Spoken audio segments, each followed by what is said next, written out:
Hello everyone. Before we start, make sure to like and subscribe to the channel, and leave a comment with where you're from and what time you're watching. That way, YouTube will keep showing you stories just like this one. Now, let's begin. My flight from Seattle had landed at JFK around noon that Saturday, and by the time I dropped my bags at the hostel in Brooklyn, I had maybe 5 hours of daylight left to explore.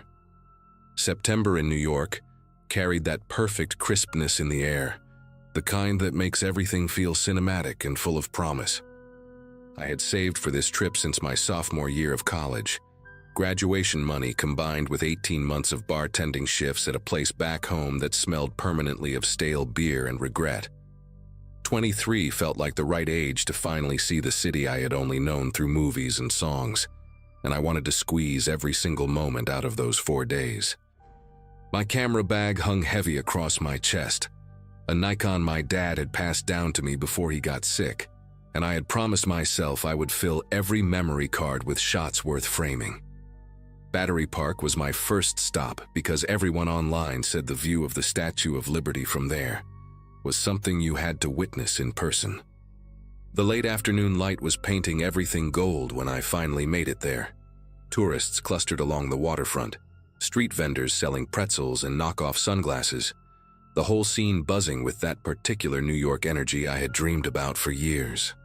I was adjusting my lens near the sea glass carousel when he walked up to me. This guy maybe in his late 30s with a Yankees cap pulled low and a messenger bag slung across his shoulder. He had one of those faces that seemed instantly familiar, like someone you went to high school with, or maybe saw at your local grocery store every Sunday morning. His smile was easy, relaxed, the kind that made you want to smile back without thinking about it. He asked if I was a photographer, nodding at my camera, and I told him I was just an amateur trying to capture something special. He laughed at that, said he could always spot the serious ones by the way they handled their equipment, the way they looked at light instead of just objects. Then he leaned in a little closer, lowered his voice like he was sharing something valuable, and told me about this rooftop spot 3 blocks away that gave you a view of lower Manhattan that would make my Instagram explode. He said it was an old commercial building, nothing fancy, but real New Yorkers knew about it, used it for engagement photos and album covers and the kind of shots that made people ask, "Where the hell did you take that?" Something about the way he described it, the specific details about the angle of the sunset, and the way the Freedom Tower lined up perfectly with the older buildings around it, made it sound legitimate. I figured this was exactly the kind of local secret I had hoped to stumble into. He introduced himself as Kevin, said he worked as a location scout for indie film productions around the city, which explained how he knew all these hidden gems. We started walking and he kept the conversation going the whole time, asking about Seattle, about what I did for work, about how long I was staying in the city. He seemed genuinely interested, laughing at my jokes, sharing little anecdotes about the neighborhoods we passed through. The streets got quieter as we moved away from the waterfront, the crowds thinning out until it was mostly just us and the occasional person walking their dog or hauling groceries up concrete steps.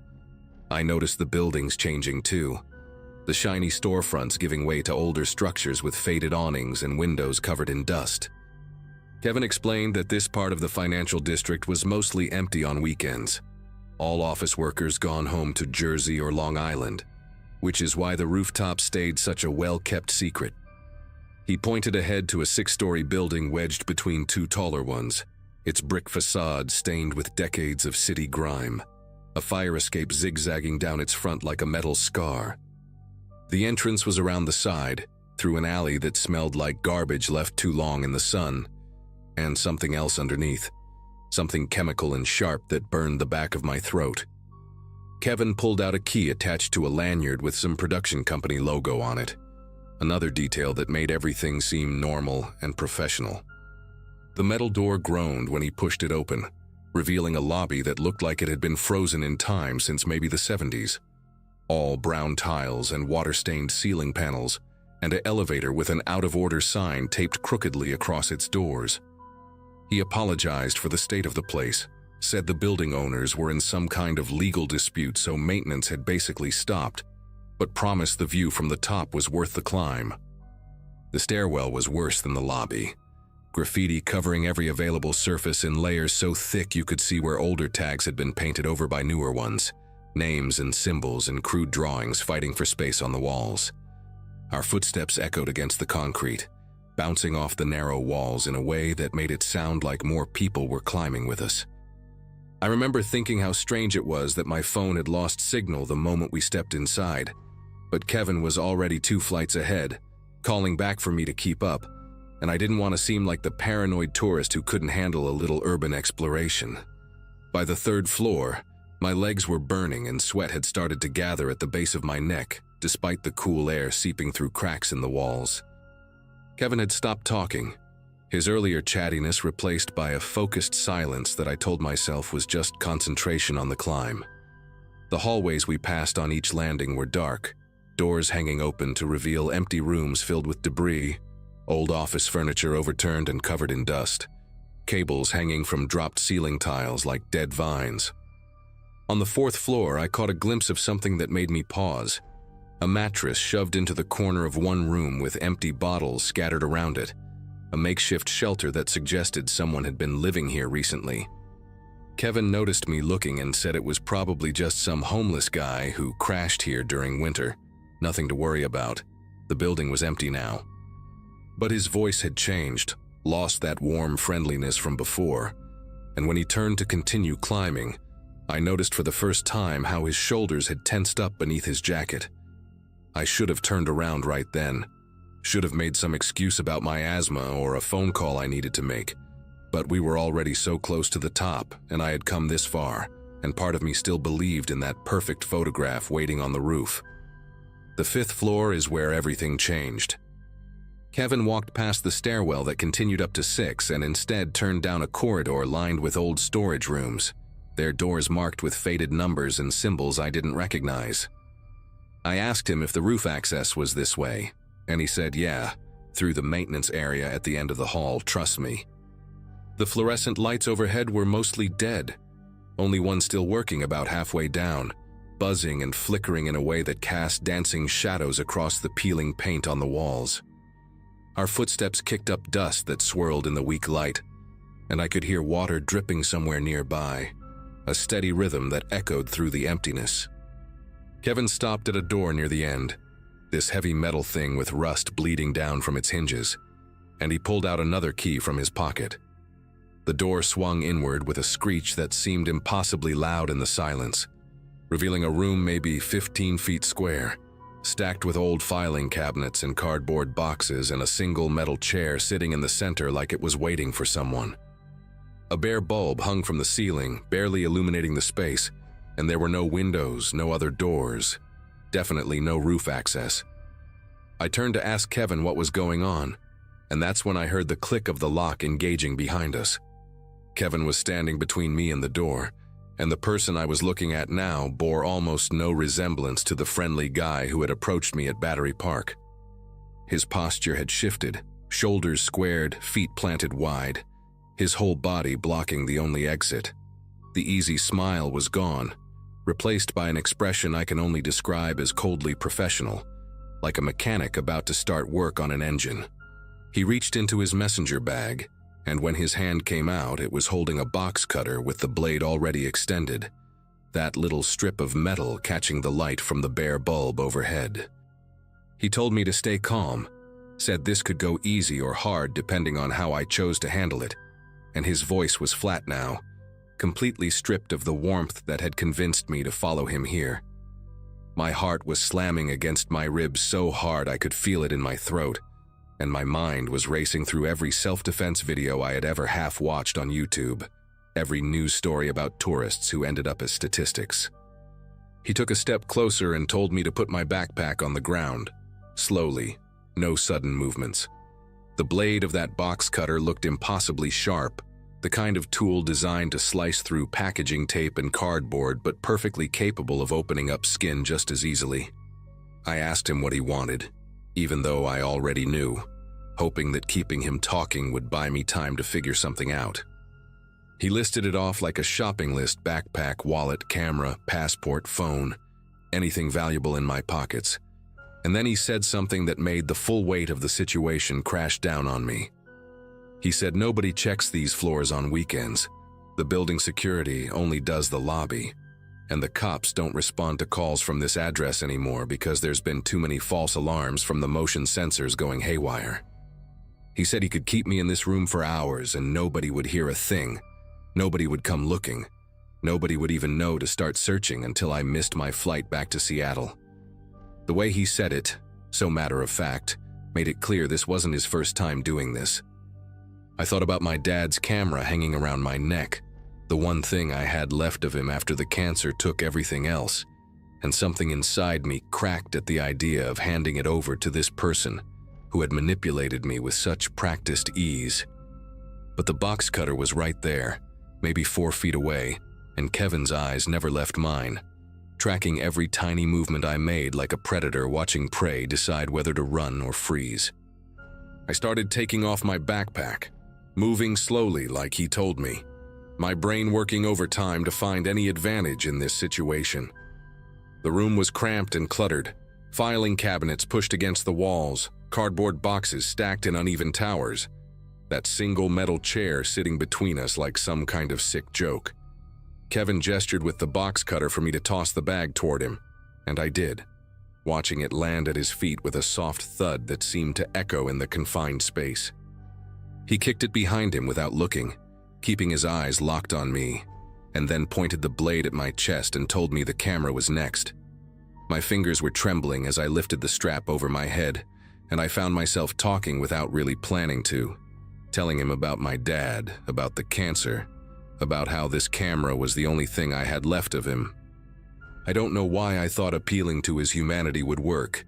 Maybe desperation makes you stupid, but something flickered across his face for just a second, this tiny crack in that cold, professional mask. He told me to shut up and put the camera on the ground, but his voice had wavered just slightly, and in that moment I noticed something I had missed before. There was a fire extinguisher mounted on the wall behind one of the filing cabinets, half hidden by a stack of boxes, its red metal casing faded but the safety pin still visible in the handle. I lowered myself slowly, like I was about to set down the camera, and I kept talking, kept pushing on that crack I had seen in his composure. I told him my dad used to take me to Mariners games with this camera, taught me how to shoot in manual mode in our backyard, spent his last good summer driving me around the Pacific Northwest, looking for the perfect sunset.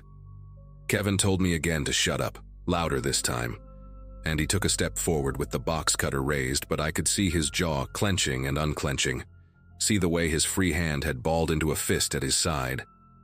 That was when I moved, not toward the door because he was blocking it, but sideways toward that filing cabinet, my shoulder slamming into the stack of boxes and sending them tumbling across the floor. Kevin lunged at me but tripped over one of the fallen boxes, cursing as he stumbled, and I grabbed the fire extinguisher off the wall with both hands, yanking the pin out in one desperate motion. The foam erupted in his face before he could recover, a thick white blast that covered his eyes and mouth and sent him reeling backward, clawing at his skin and gasping for air. The box cutter clattered to the ground somewhere in the chaos, and I didn't wait to see where it landed. I dropped the extinguisher and grabbed my backpack from the floor, slinging it over one shoulder as I fumbled with the lock on the door. My fingers felt thick and useless, slipping on the metal mechanism while behind me Kevin was coughing and spitting and making sounds that didn't even seem human. The lock finally gave way, and I threw myself into the hallway, my sneakers sliding on the dusty floor as I sprinted toward the stairwell. I could hear him coming after me, his footsteps heavy and uneven, still choking on the foam but moving faster than I expected. I took the stairs 3 at a time, my hand burning against the metal railing as I swung myself around each landing, not daring to look back. 4th floor, 3rd floor, 2nd floor, my lungs screaming for air and my legs threatening to give out beneath me. When I hit the lobby, I shoulder-checked the front door so hard the glass panel cracked, but it swung open and suddenly I was outside in the alley, the late afternoon sun blinding after the darkness of that building.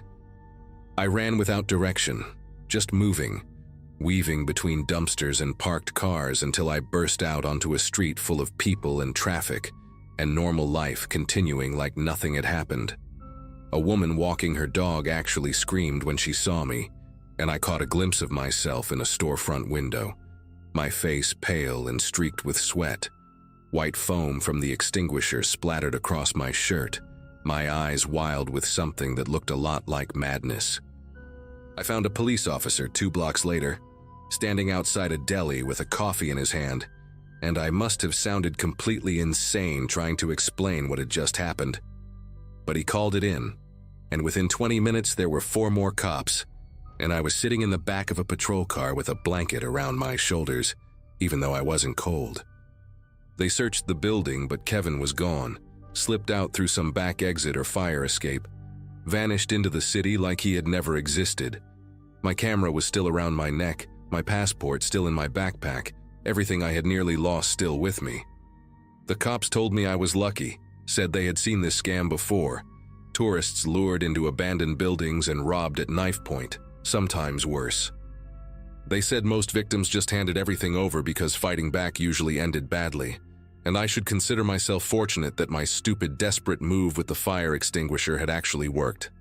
I spent the rest of my trip in a daze, jumping at every stranger who made eye contact, unable to shake the memory of Kevin's flat voice telling me nobody would hear, nobody would come. I still have my dad's camera, still use it almost every day, but I have never gone back to New York. Some cities just hold too many ghosts, even the ones that are still breathing.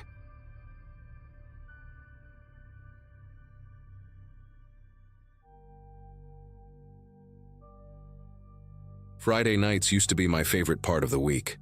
After spending 5 years climbing the ladder at a marketing firm in Midtown, those late drives home through Manhattan became my decompression ritual. My name is Corinne, and in November of 2022, a few weeks before my class reunion from graduating high school in 2005, I experienced something that rewired the way I move through this city forever. I had just wrapped up a client dinner near Columbus Circle that ran way too long, and by 11:30, I was exhausted and ready to collapse into my apartment up in Washington Heights.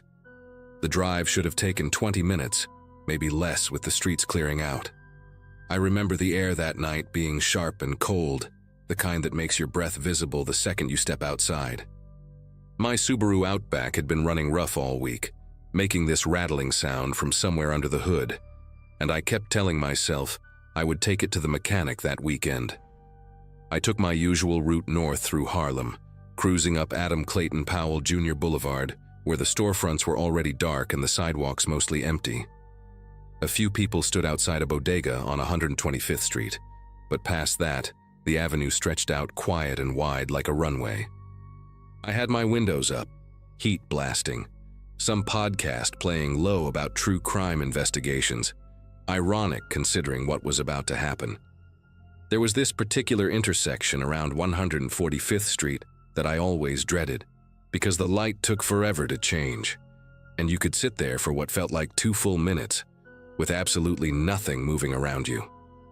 That night, I pulled up to that exact red light at 11:47. I know the time because I glanced at the dashboard clock, wondering how much longer until I could finally be home. A delivery truck was parked on the right side of the street, one of those white box trucks with no company logo just sitting there with its hazard lights off. I did not think anything of it. People double park in Harlem all the time, trucks making late deliveries to restaurants, that sort of thing.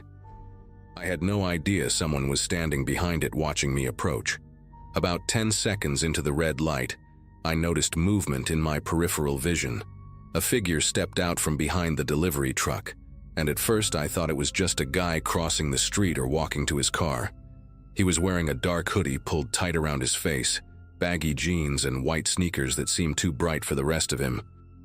What caught my attention was his pace. He was not walking with any kind of purpose or direction. He moved slow, almost lazy, like he was searching for something on the ground. His head was down, scanning the asphalt near the curb, and he drifted closer to my lane with each step. I told myself he probably dropped his phone or his keys, maybe looking for something he lost earlier. But there was this wrongness to the whole scene that I could not shake. This instinct screaming at me from somewhere deep in my chest. My foot hovered over the gas pedal even though the light was still solid red. I watched him through my side mirror, then turned my head slightly to track his movement. He was maybe 15 feet from my car now, still pretending to look for whatever imaginary thing he had supposedly lost. Then he looked up. Just for a second, a quick glance directly at my window before his eyes went back down to the pavement. That single look told me everything I needed to know. His face was young, maybe early 20s, with a patchy beard and these flat, empty eyes that held no emotion whatsoever. He was not searching for anything. He was hunting. I reached for the lock button on my door, that automatic reflex when you sense danger, but my locks were already engaged. Thank God I had that habit drilled into me from years of city driving. The man kept drifting closer in that same shuffling, aimless way, but now I could see his trajectory was calculated. He was positioning himself between my car and the delivery truck, shielding his body from any cars that might pass on the opposite side of the boulevard. My heart started pounding so hard I could hear it over the podcast still mumbling through my speakers. The light stayed red. I checked my mirrors frantically, hoping to see another car pulling up behind me, a police cruiser, anyone. The street was completely deserted. He reached my car in what felt like slow motion, though it could not have been more than 5 or 6 seconds. The man stopped right next to my driver's side door and crouched down, bringing his face level with my window. Up close, I could see details I wished I had never noticed. A small scar cutting through his left eyebrow, chapped lips, and a silver chain peeking out from under his hoodie. He looked at me the way someone looks at an object, not a person, just assessing value and calculating risk. His breath fogged up a small circle on my window glass. I gripped my steering wheel so tight my knuckles went white, my whole body rigid like I had been plugged into an electrical socket. He did not say anything at first. He just stared, letting the silence do its work, letting me understand exactly how vulnerable I was in that moment. Then his right hand moved to the bottom of his hoodie, and he lifted the fabric just a few inches, enough for me to see the black grip of a handgun tucked into his waistband. The metal caught a sliver of light from the street lamp above. My throat closed up completely. I could not have screamed if I wanted to. He tapped the barrel of the gun against my window, 2 soft knocks that somehow sounded louder than anything I had ever heard. His other hand reached for my door handle and pulled. The mechanism clicked but held firm, and I watched his jaw tighten with irritation. He tapped the glass again, harder this time, and made a gesture with his chin toward the lock button. Unlock it. That was what he wanted. His eyes never left mine, and in them I saw nothing. No anger, no excitement, no hesitation.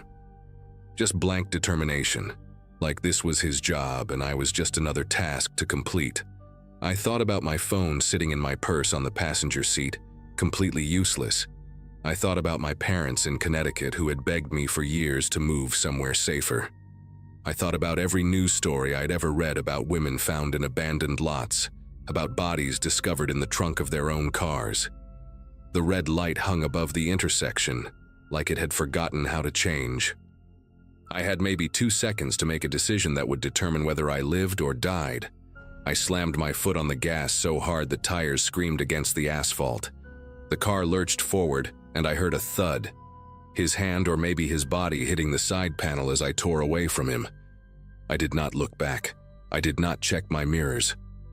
I just drove, blowing through that red light at what must have been 50 miles per hour, my entire body shaking with adrenaline that felt like fire in my veins. Another intersection came up, red light, and I ran that one too. A taxi honked somewhere to my left, but I barely registered it. I was sobbing now, these ugly, gasping cries that I could not control. My vision blurred with tears as I gripped the wheel and kept my foot pressed down. A third intersection, this one green by some miracle, and I flew through it without slowing down. I did not know where I was going anymore. I just knew I had to put distance between myself and that man, that gun, that horrible tapping sound on my window. Somewhere around 155th Street, I finally pulled over next to a fire hydrant, threw the car into park, and completely fell apart. I sat there for what must have been 10 minutes, crying so hard I could barely breathe, my whole body trembling like I had been dropped into freezing water. Every few seconds I would whip my head around to check if anyone was approaching, if somehow he had followed me, if another figure was lurking between the parked cars lining the street. My hands fumbled with my phone, dropping it twice before I managed to dial 911. The operator's voice sounded distant and tinny, and I had to repeat myself 3 times before she understood what I was saying through my sobs. She told me to stay in my vehicle with the doors locked, that officers were being dispatched to my location. I remember staring at a crack in my windshield, a tiny chip I had been meaning to fix for months, and focusing on it like it was the only real thing in the world. The minutes stretched out impossibly long.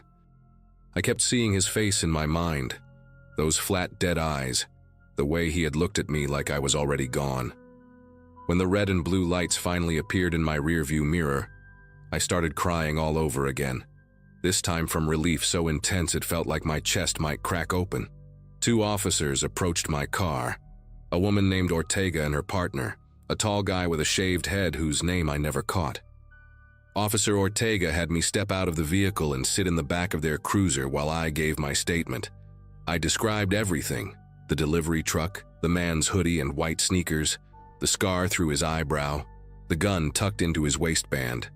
My voice kept breaking, and I had to stop several times to collect myself. But Ortega was patient, nodding along and taking notes on a small pad. When I finished, she exchanged a look with her partner that made my stomach turn. It was the kind of look that said they had heard this story before, that what happened to me was not random or unusual. She asked me to describe the intersection again, the timing, how long I had been sitting at the light before he appeared. Then she leaned forward and told me something that made the whole nightmare even worse. This was a known method, she said. Organized. Groups of men working those wide, quiet avenues in Upper Manhattan, specifically targeting women alone in their cars at red lights late at night. She explained how it worked, and every word landed like a punch to my gut. They wait behind parked vehicles, delivery trucks, vans, anything large enough to provide cover, and watch for cars driven by single female occupants. They approach slowly, pretending to search for something on the ground so they do not attract attention. Once they reach the car, they crouch to avoid being seen by passing traffic and flash the weapon through the window. Most victims unlock the door out of pure terror, and then they are forced to drive to abandoned lots in the Bronx or out near the waterfront in Queens. What happens next depends on the crew, Ortega said. But robbery is just the beginning. Some victims have been held for hours, driven to multiple ATMs to drain their accounts. Others have been assaulted. Few have never been found at all. The officers told me I did exactly the right thing by running that light. That hesitation in those situations almost always ends badly. Her partner added that most people freeze, that the gun is usually enough to override every survival instinct screaming at them to run. I thought about how close I had come to unlocking that door, how my finger had actually twitched toward the button before something deeper took over. A few millimeters of movement and I might have become another statistic, another missing person flyer stapled to a telephone pole. The officers drove me home that night because I was in no condition to get behind the wheel again. My car sat on that street until the next morning when my friend Denise came with me to pick it up in the daylight. There was a small dent on the driver's side panel, right below the mirror, proof that I had actually hit him when I sped away, that the whole thing was not some elaborate nightmare my exhausted brain had invented. I filed a full report at the precinct the following day, sat with a sketch artist, did everything they asked me to do. But Ortega was honest with me from the start. Without surveillance footage or witnesses, the chances of catching him were slim. These men knew where the cameras were, knew which blocks had broken streetlights, knew exactly how to disappear back into the city the moment their target escaped. She said they would add my description to the file and increase patrols in that area, but I could tell from her tone that she had made this same promise to dozens of women before me. I never heard back about the case. I assume it sits in a drawer somewhere, unsolved, gathering dust alongside all the others. It has been 2 years since that night, and I have not driven through Harlem after dark a single time. I sold my apartment in Washington Heights and moved to a place in Brooklyn, closer to my office, closer to streets that stay crowded even at midnight. I take the subway now when I work late, or I call a car service and sit in the back where someone else has to worry about the red lights. My therapist says I've made real progress, that the nightmares have decreased, and my hypervigilance is getting better, but some things do not heal all the way. I still check my locks 3 times before I start driving. I still feel my pulse spike whenever I stop at an intersection after sunset. And sometimes on quiet nights when I am walking to my building, I catch myself scanning the shadows behind parked trucks, looking for a figure in a dark hoodie pretending to search for something on the ground. I know he is still out there, that man with the scar through his eyebrow and the dead eyes. Maybe he found another victim that same night. Maybe he is still working that same stretch of avenue, waiting behind that same delivery truck. I got away, but that does not mean it ended. Just means he moved on to the next red light, the next woman alone in her car, the next person who might not be lucky enough to keep their doors locked.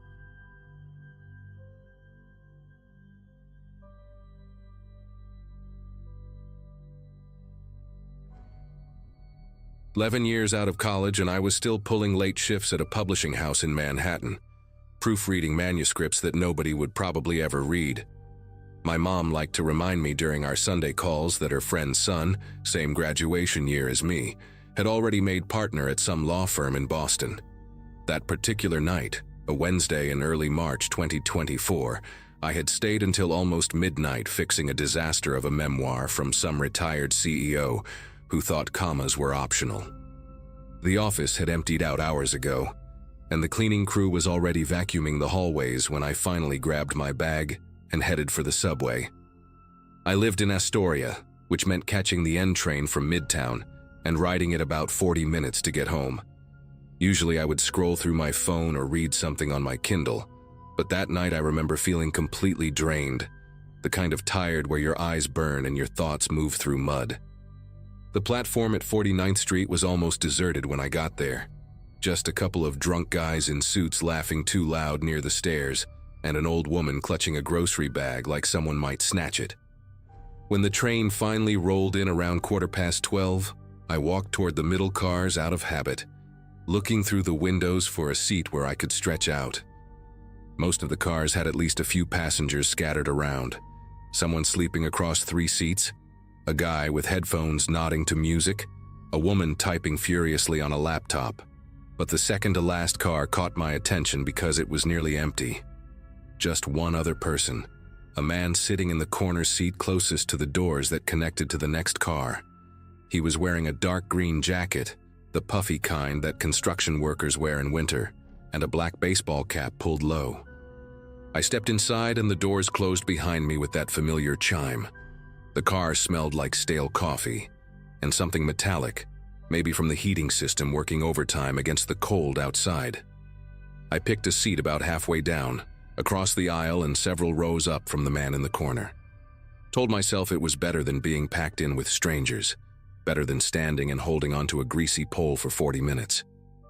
I pulled out my phone and opened some article I had saved earlier, something about a documentary I wanted to watch. The train lurched forward and began its crawl through the tunnel, and I settled into that familiar rhythm of the tracks beneath us, the slight sway of the car, the fluorescent lights buzzing overhead. We stopped at Times Square and a couple of teenagers got on, laughing about something on one of their phones, but they walked through to the next car almost immediately. I glanced up just long enough to watch them go, then went back to my article. The man in the corner had not moved at all. Not to check his phone, not to adjust his position, not even to look around when the kids passed through. He just sat there with his hands resting on his thighs, face angled slightly downward so the brim of his cap hid most of his features. I remember thinking it was a little strange, the way some people can sit so completely still, like they have turned off some internal motor that keeps the rest of us fidgeting and shifting. But I did not think much beyond that. People are weird on the subway. You learn to ignore a lot when you ride it every day for years. The train pulled out of Times Square and continued downtown, rattling through the darkness with that high-pitched whine the older cars make when they pick up speed. At Herald Square, the doors opened and I heard footsteps somewhere behind me. When I looked up, the man in the green jacket was walking toward the connecting door at the back of the car, the one that led to the last car in the train. He pushed through it and disappeared, letting the heavy door slam shut behind him. I felt a small wave of relief wash over me, the kind you do not even realize you are waiting for until it arrives. Now I had the whole car to myself. I stretched my legs out into the aisle and let my head fall back against the seat, closing my eyes for just a moment. The next few stops blurred together. 23rd Street, 14th Street, 8th Street. And I must have dozed off somewhere in there, because when I opened my eyes again, we were pulling into Canal Street, and my phone had slipped down between my leg and the seat. I fished it out and checked the time. Almost 12:45. A few more stops and I would be transferring to get home. That was when I heard the connecting door open again, the metallic screech of its hinges cutting through the quiet car. I turned my head and saw the green jacket first, then the black cap, then the slow, deliberate walk down the aisle toward me. The man had come back. He was not rushing, not looking around nervously like someone who had forgotten something in their seat. He moved with this calm purpose that made my chest tighten for reasons I could not quite name. There were dozens of empty seats in that car, rows and rows of orange plastic with nobody in them, and yet he walked past all of them. He stopped right in front of me and sat down in the seat directly across the aisle, maybe 3 feet away at most, close enough that I could smell cigarette smoke trapped in the fabric of his jacket, close enough that I could see a small scar running through his left eyebrow. He did not look at me right away. He just settled into the seat and placed his hands on his knees the same way he had before, palms down, fingers slightly spread. I pulled my legs back from the aisle and sat up straighter, trying to convince myself this was nothing, just a strange guy who wanted to sit near the door for his stop. But my heart was beating faster now and I could feel sweat starting to prick at the back of my neck despite the cold air blowing through the vents above us. The train left Canal Street and plunged into the tunnel that runs under the East River toward Brooklyn. This stretch always feels longer than it should, maybe 5 or 6 minutes of nothing but darkness outside the windows and the roar of the tracks echoing off the tunnel walls. I stared at my phone screen without really seeing it, hyper-aware of every small movement from the man across from me. He had lifted his head now and was watching me openly, not even pretending to look at something else. His eyes were pale, grayish blue, and there was something patient in them, something that reminded me of the way a cat watches a bird through a window. I wanted to say something, ask him what his problem was, tell him to back off, but my throat felt tight and the words would not come. Instead, I just sat there, gripping my phone like it was some kind of shield, watching him from the corner of my eye while the train screamed through the darkness. Nobody else in the car. Nobody coming through from the other cars. Just me and this stranger and the river somewhere above us, pressing down with all that black water. He moved his right hand then, slowly, like he wanted me to see exactly what he was doing. His fingers slid up toward the cuff of his jacket sleeve and dipped inside, and when they came back out, they were wrapped around a handle. The blade was maybe 4 inches long, the kind of utility knife you can buy at any hardware store, with a worn black grip and a tip that caught the fluorescent light as he angled it toward me. He did not point it at my face or wave it around like some movie villain. He just held it low, resting against his thigh, letting me understand what it was and what it meant. My whole body went rigid. Every muscle locked up at once and I could hear my own breathing coming fast and shallow, could feel my pulse slamming in my ears like a drum. The man tilted his head slightly and spoke for the first time, his voice quiet and flat, barely louder than the noise of the train. He said 4 words that I will never forget as long as I live. He said, "Do not move yet." The word yet hung in the air between us, heavy with promise, and I understood with perfect clarity that this man had done this before. This was not random. This was not impulsive. He had picked this car, picked this moment, picked me. I tried to think through the panic, tried to remember all those articles I had read about what to do if you get mugged, but my mind was just static and noise. The train was still moving, still hurtling through that endless tunnel, and there was nowhere to go. I thought about screaming, but who would hear me? The next car might as well have been a mile away. I thought about running for the connecting door, but he was closer to it than I was, and he had a knife. And what if he was faster? The man seemed to read my thoughts because he smiled, just a small curl at the corner of his mouth, and shook his head slightly. "Cameras in this car have been busted for weeks," he said, still in that same flat tone. "Checked last night. Checked again tonight before you got on. Nobody is going to see anything." He said it like he was explaining directions to a tourist, patient and matter-of-fact. I felt something cold spreading through my chest, this terrible understanding that I had walked into something planned, something methodical. The train began to slow, and I could see lights appearing in the tunnel ahead, the glow of the next station pushing back against the darkness. For a split second, I thought this was my chance. The doors would open, people might get on. I could yell for help or just bolt onto the platform and run. But as the train pulled into the station, I saw through the window that the platform was almost empty. One woman far down at the other end, walking toward the exit stairs with her back to us. A man in an MTA vest leaning against a pillar looking at his phone, too far away to notice anything happening in this car. The stranger stood up before the train had even fully stopped, moving to position himself between me and the doors. He did it casually, like he was just getting ready to exit. But his body blocked the entire path. The knife had disappeared back into his sleeve, but I knew it was still there. Knew his hand was wrapped around it inside that puffy green jacket. The doors slid open with a hiss, and cold air rushed in from the platform, carrying the smell of concrete and old garbage. He looked at me and nodded toward the opening. "You first," he said quietly. "Walk normal. Go left toward the end of the platform where it gets dark. We are going to have a conversation about what is in your bag and your pockets." His voice was still calm, still patient, like a teacher giving instructions to a slow student. I stood up on legs that felt like they belonged to someone else.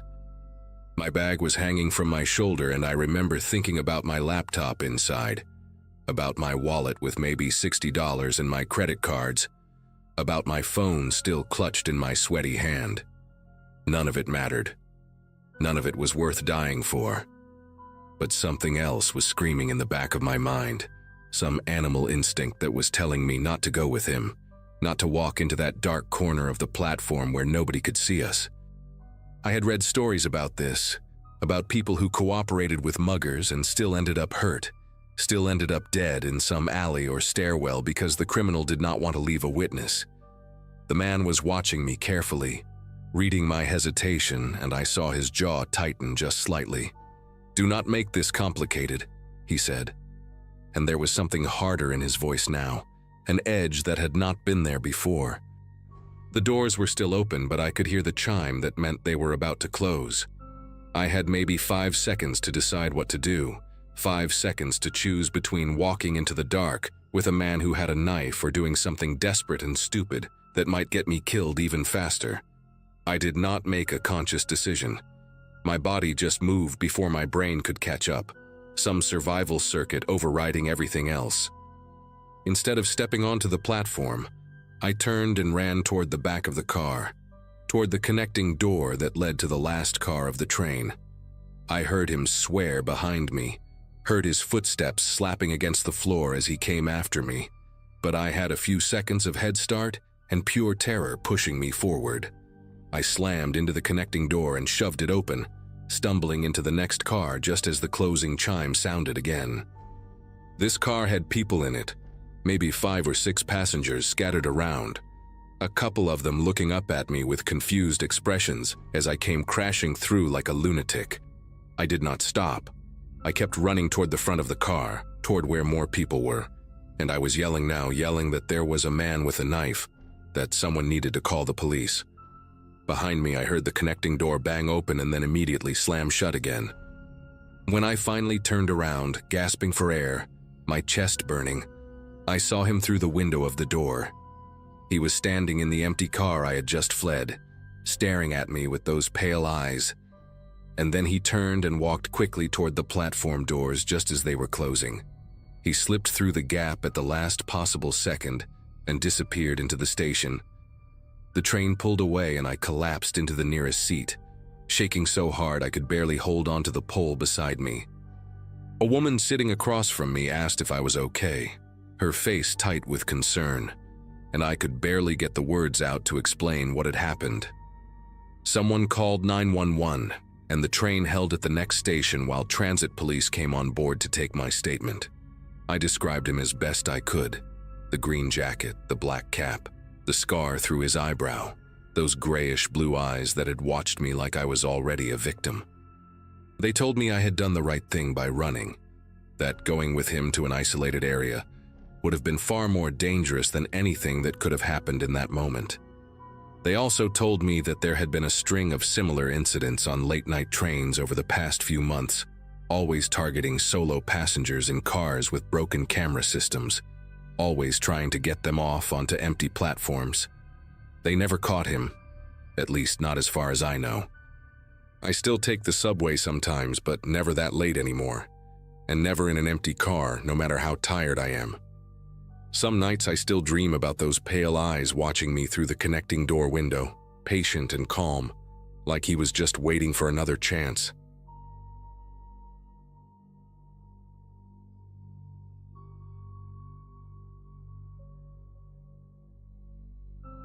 LaGuardia Airport has this strange energy late at night, like the whole building is holding its breath between the last wave of arrivals and the cleaning crews taking over. I walked through Terminal B around 9:45 on a Wednesday in late October 2023, dragging my carry-on behind me and feeling every single one of the 4 days I had just spent in Chicago for corporate training. At 26, working my second year as a financial analyst at a midtown firm, I thought I had built up decent stamina for the grind. But something about fluorescent conference rooms and bad hotel coffee had completely wrecked me this time. The terminal was nearly empty, just a few scattered travelers and that distant hum of floor polishers echoing off the high ceilings. I had packed light on purpose, one bag and my laptop case, because waiting at baggage claim after a long trip felt like cruel and unusual punishment.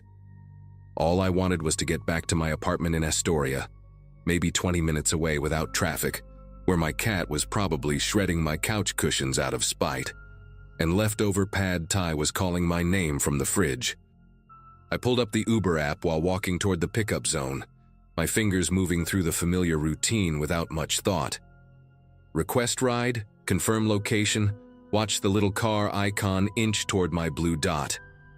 The driver assigned to me was named Raymond, 4.8 stars, dark gray Toyota Camry, plate ending in 7YK. I did what I always do, screenshot the details and texted them to my younger sister Brianna, a habit our mom had drilled into us after years of watching true crime shows together. The car appeared within 3 minutes, and I checked the plate twice before climbing into the back seat on the passenger side, positioning myself behind the empty front seat rather than directly behind the driver.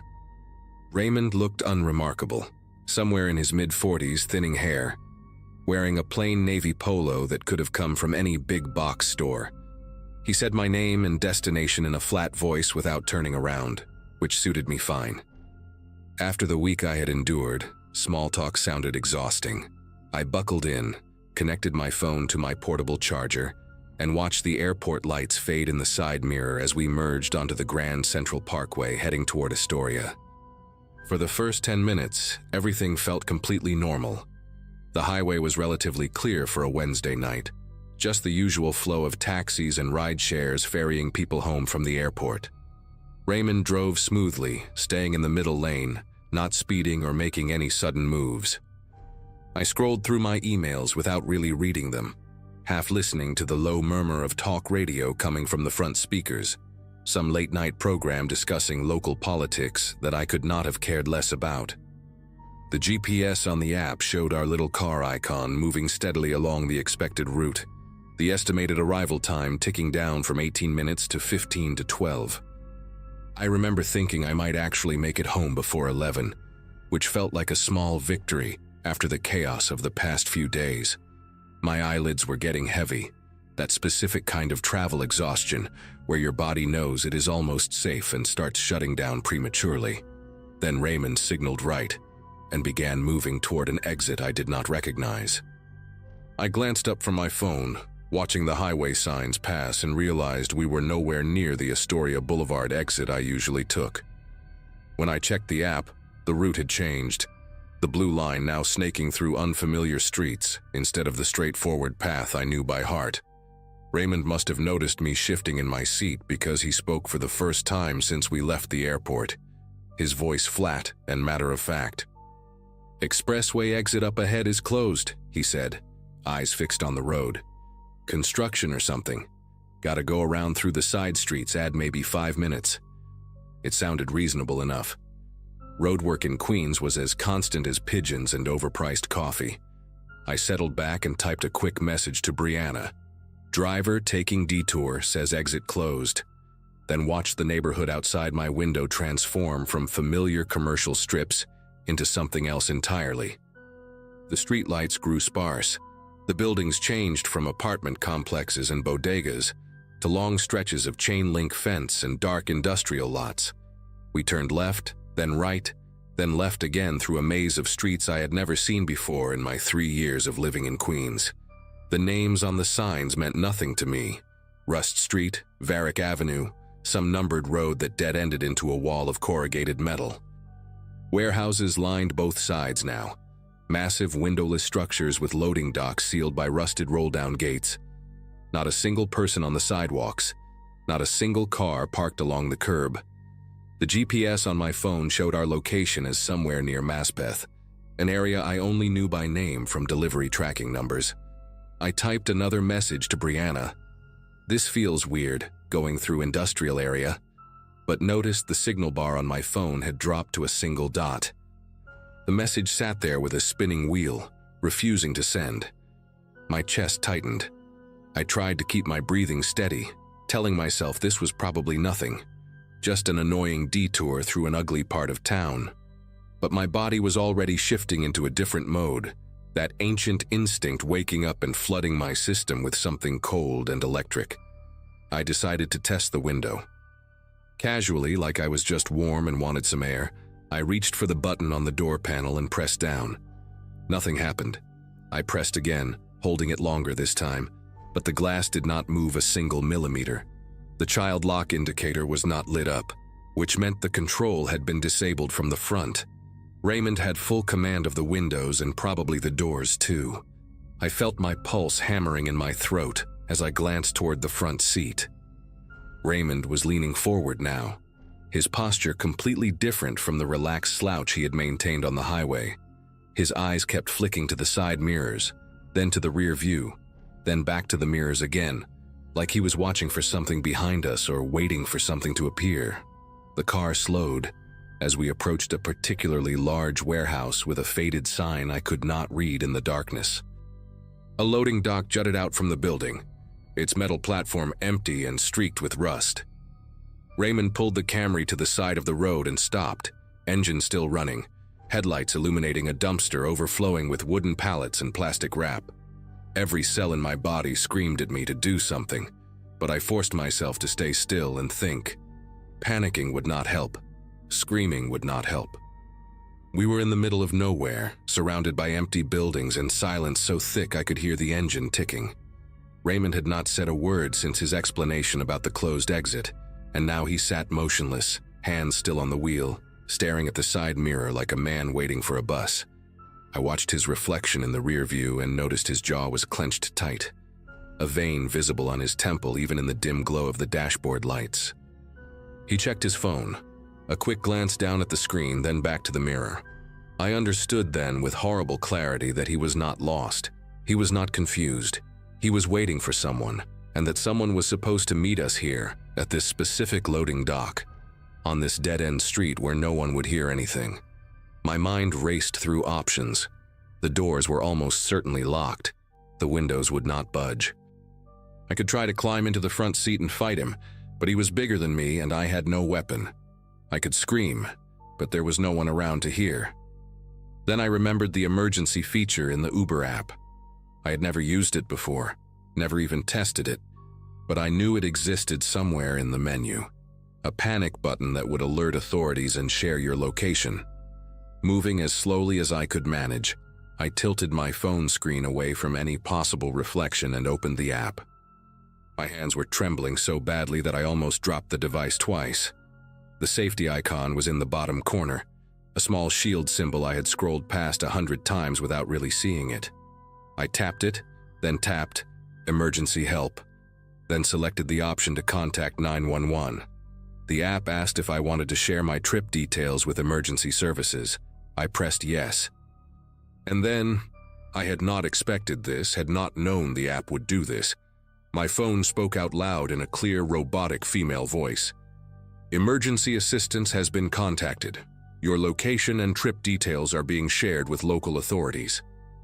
The words filled the silent car like a gunshot. Raymond's head snapped toward me, his eyes wide and white in the darkness, and for one eternal second, we just stared at each other through the gap between the front seats. Then he moved. His hand shot to the gear shift and slammed the car into drive, tires squealing against the pavement as we lurched forward. I was thrown back against the seat, my phone flying from my grip and landing somewhere on the floor near my feet. Raymond was muttering something under his breath, the same phrase over and over, but I could not make out the words over the roar of the engine and my own heartbeat pounding in my ears. He took a hard left, then another, then sped down a straightaway so fast that the streetlights blurred into orange streaks outside my window. I braced myself against the door, certain we were going to crash, certain this was how it ended. But then he slammed the brakes so hard that my seatbelt locked and cut into my collarbone. We had stopped on a residential street, modest two-story houses with chain-link fences and small yards, a few porch lights glowing in the distance. Without a word, Raymond reached down to his door panel and I heard the click of the locks disengaging. He did not turn around, did not look at me, just sat there gripping the steering wheel with both hands, knuckles pale against the fake leather. I grabbed my carry-on from the seat beside me, scooped my phone off the floor, and scrambled out of that car so fast I nearly fell onto the sidewalk. The door had barely closed behind me before Raymond accelerated away, the Camry's taillights disappearing around a corner within seconds. I stood there on that empty street, shaking from head to toe, trying to remember how to breathe. The houses around me were dark except for a few scattered windows. I had no idea where I was. Somewhere in Queens, obviously, but the street signs meant nothing to me. My phone showed 2 bars of signal now, and the Uber app displayed a message saying my trip had been canceled by the driver. I called 911 immediately, my voice cracking as I tried to explain what had just happened. The dispatcher asked for my location and I had to walk to the nearest intersection to read the cross streets. 63rd Drive and Alderton Street. Somewhere in a neighborhood I later learned was called Rego Park. She told me to stay on the line, stay in a lit area, and that officers were being dispatched to my location. A patrol car arrived within 8 minutes, and I have never been so relieved to see flashing lights in my life. 2 officers, a woman named Hargrove and her partner whose name I cannot remember, listened to my story while I sat in the back of their cruiser with a blanket someone had given me. I showed them the screenshots I had sent Brianna. Raymond's name, his photo, the plate number, the car model. Officer Hargrove's expression changed when I mentioned the warehouse area near Maspeth, her eyes meeting her partner's in a way that made my stomach clench. She asked me to describe the exact route as best I could remember, the street names I had seen, the specific loading dock where we had stopped. I told her everything, including the detail about Raymond checking his mirrors like he was waiting for someone. She nodded slowly, wrote something in her notebook, and then said something that made the hair on my arms stand up. "You're not the first person to report something like this."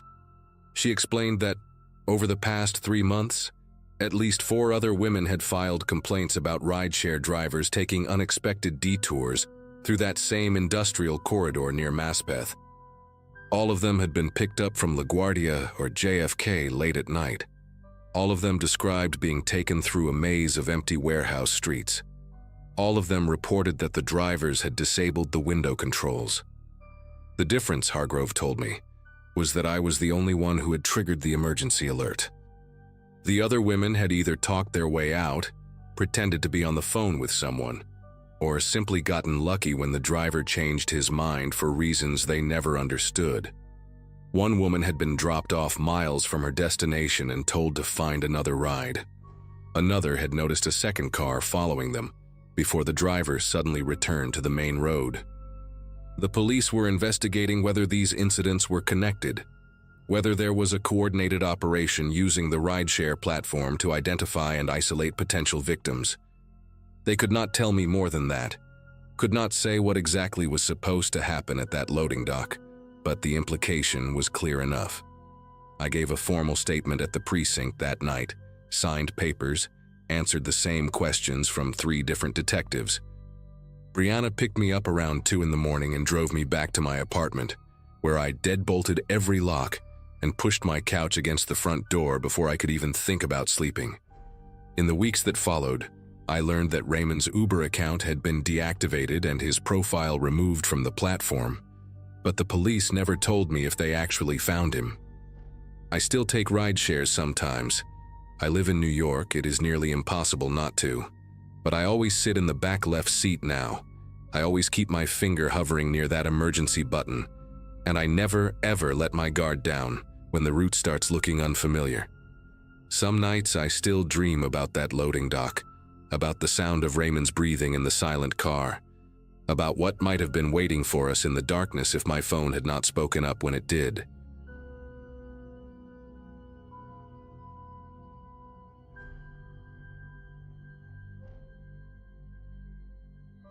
My roommate Chloe always joked that I would marry my job before I ever married a man. In March of 2022, she was probably right. I had just turned 26, celebrated with a small birthday dinner at a Thai place near Midtown, and gone right back to working late shifts at the law firm where I was an administrative assistant. The partners there had a habit of staying until 9 or 10 at night, which meant I stayed too, organizing files, preparing documents, doing whatever needed to be done before trial dates. That particular Monday, I did not leave the office until almost 11.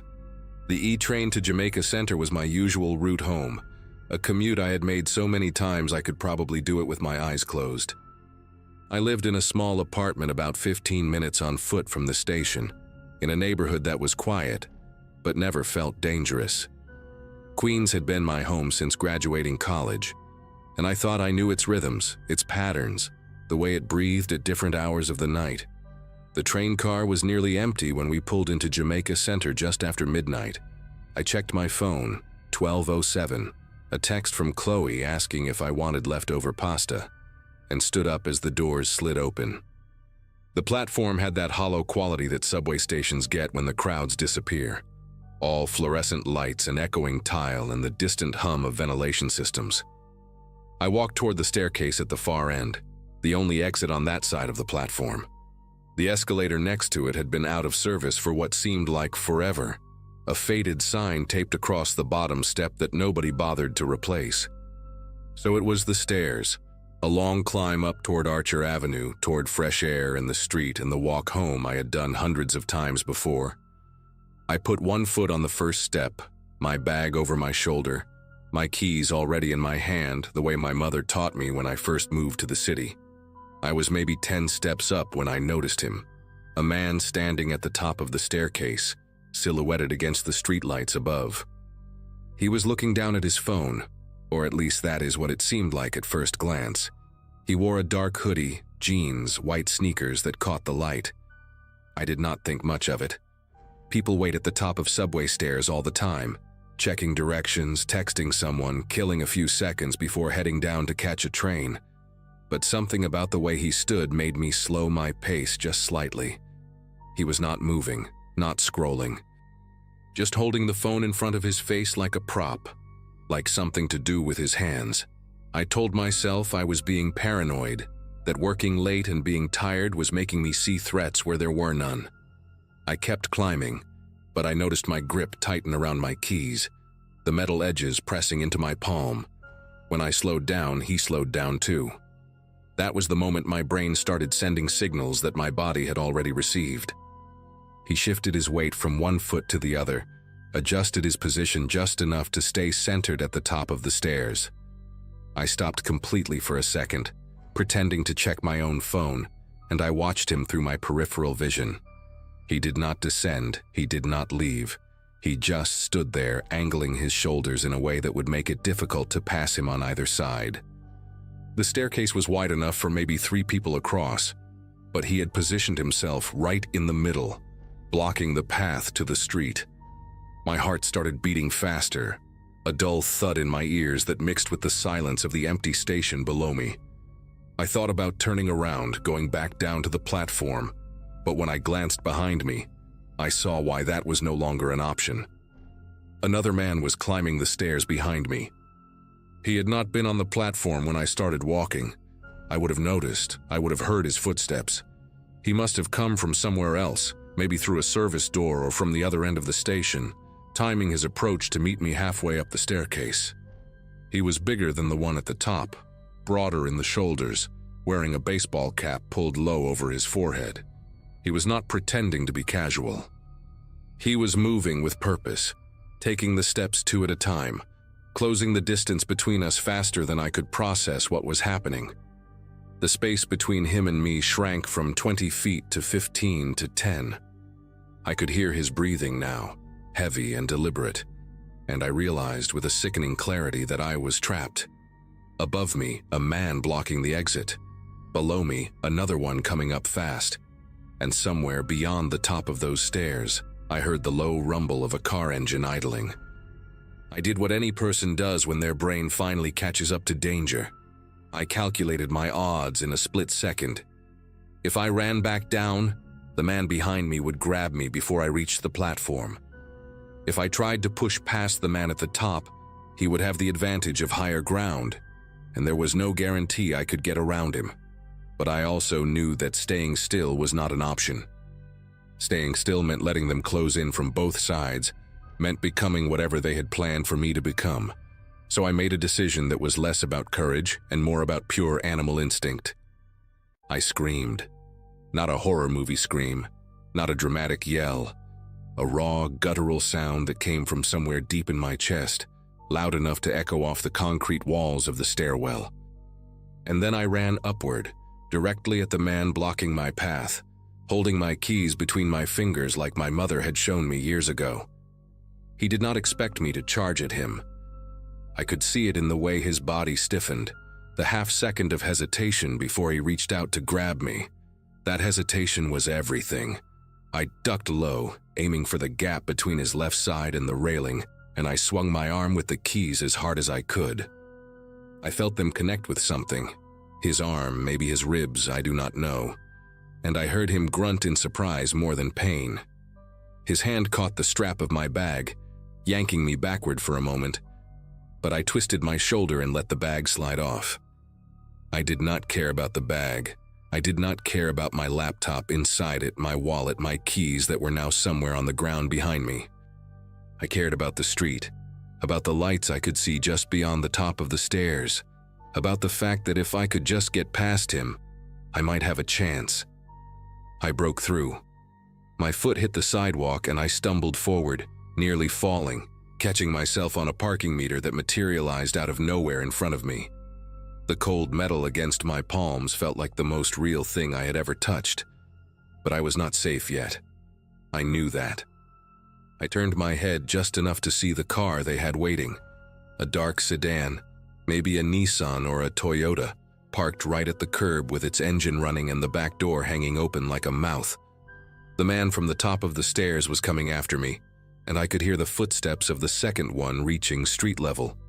They were not running. Not yet. They were walking fast, confident, like they had done this before and knew that panic would make me freeze. But I did not freeze. I saw the lights of a deli about 50 feet down the block, one of those 24-hour bodegas with the green awning and the lotto signs in the window, and I ran toward it like my life depended on it. Because it did. The door had one of those bells that jingle when you push it open, and I have never been so grateful for such a small, stupid sound in my entire life. I burst inside, nearly knocking over a display of chips near the entrance, and the man behind the counter looked up with wide eyes. He was older, maybe in his 60s, with gray hair and a mustache and a Mets cap that looked like it had been worn every day for a decade.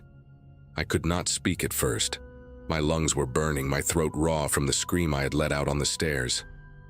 I just pointed toward the door, toward the street, trying to make him understand that something was wrong, that someone was coming. He did not ask questions. He came around the counter faster than I would have expected for a man his age, and he locked the front door with a deadbolt that made a heavy, satisfying click. Then he pulled out his phone and dialed 911 while I stood there shaking, watching the street through the glass. The two men did not come to the door. I saw them stop about 20 feet from the deli, standing under a broken streetlight that flickered on and off, like it could not decide whether to work. They looked at each other, then at the bodega, then back at the car that was still idling by the subway entrance. The one in the hoodie, the one who had blocked the stairs, raised his hand in a gesture I did not understand at first. It looked almost casual, like a wave, like he was saying goodbye to a friend.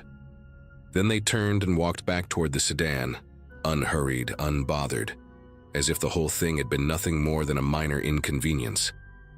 The car door closed, the headlights came on, and they drove away down Archer Avenue, disappearing into the night like they had never existed at all. I watched until the taillights were gone, until the street was empty again, until the only sound was my own breathing and the hum of the refrigerator case behind me. The police arrived about 15 minutes later, 2 officers in a squad car, who took my statement while I sat on a milk crate in the back of the deli, wrapped in a jacket the owner had given me because I could not stop shivering. I told them everything. The man at the top of the stairs, the one who came up behind me, the car with the open door, the way they had coordinated the whole thing like a routine they had practiced. The officers exchanged a look that told me more than their words ever could. One of them, a woman with short blonde hair and a tired expression, asked me if I could describe the vehicle in more detail. I told her what I remembered. Dark sedan, 4 doors, maybe a Nissan Altima or something similar. She wrote it down without much hope in her eyes. Then she told me something that made the whole night feel even worse than it already did. This was not the first time. There had been other reports, other women who had been approached at that same staircase, at that same exit, late at night when the station was empty. Some of them had not been as lucky as me. The deli owner, his name was George, I learned later, let me use his phone to call Chloe, who came to pick me up in her beat-up Subaru with tears in her eyes and a baseball bat in the back seat. She did not say much on the drive home, just held my hand at every red light and told me I was safe now. But I did not feel safe. I did not feel safe for a long time after that. I stopped taking the E-train after midnight. I stopped working late shifts. I moved to a different neighborhood 6 months later, somewhere in Brooklyn where the subway stations have multiple exits and there are always people around, even at 2 in the morning. I never got my bag back. My laptop, my wallet, my keys, all gone. I changed my locks, canceled my cards, filed the reports. But none of that erased the memory of standing on those stairs, trapped between 2 strangers who had picked me like I was nothing more than an opportunity. The police never caught them, as far as I know. The reports kept coming for a while, then stopped. Maybe they moved on to another station, another staircase, another city. I do not know. What I do know is that I think about that night every single time I climb a set of stairs in this city. Every single time I check behind me. And I always make sure there is another way out.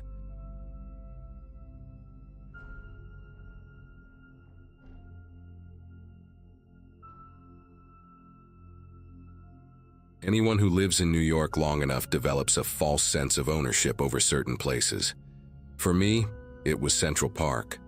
Specifically that stretch near the Ramble where the trees get thick and the city noise fades into something almost rural. My sister graduated from nursing school in 2014, which puts into perspective how long I had been walking those paths, camera in hand, chasing the perfect shot of the skyline bleeding orange and pink behind the tree line. Photography was my escape from the grind of working as a paralegal at a midtown firm. spending my days buried in documents that meant nothing to me. That Wednesday in early October, the air had that crisp bite to it, the kind that makes you feel alive and grateful to be outside.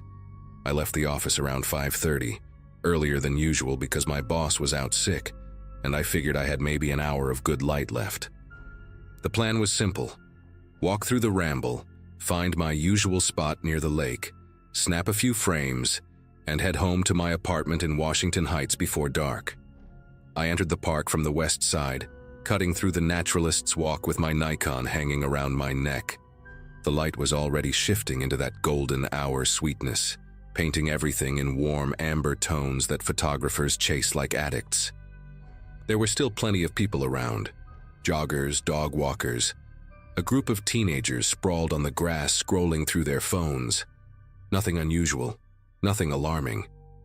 I passed an older man feeding pigeons from a paper bag, and we exchanged that brief nod strangers give each other when they share the same peaceful corner of a chaotic city. As I moved deeper toward the Ramble, the crowds thinned out the way they always do. The paths got narrower, the vegetation denser, and the sounds of traffic became a distant hum rather than a constant roar. I remember thinking how lucky I was to have this little pocket of wilderness right here in Manhattan, how it almost felt like cheating to access this kind of solitude without leaving the city. I had walked this route dozens of times before, in all seasons, at all hours, or at least I thought I had walked it at all hours. The first thing I noticed was movement in my peripheral vision, somewhere off to my left where the brush got thick and tangled. I glanced over but saw nothing, just branches swaying slightly, which I attributed to a squirrel or maybe a bird settling in for the night.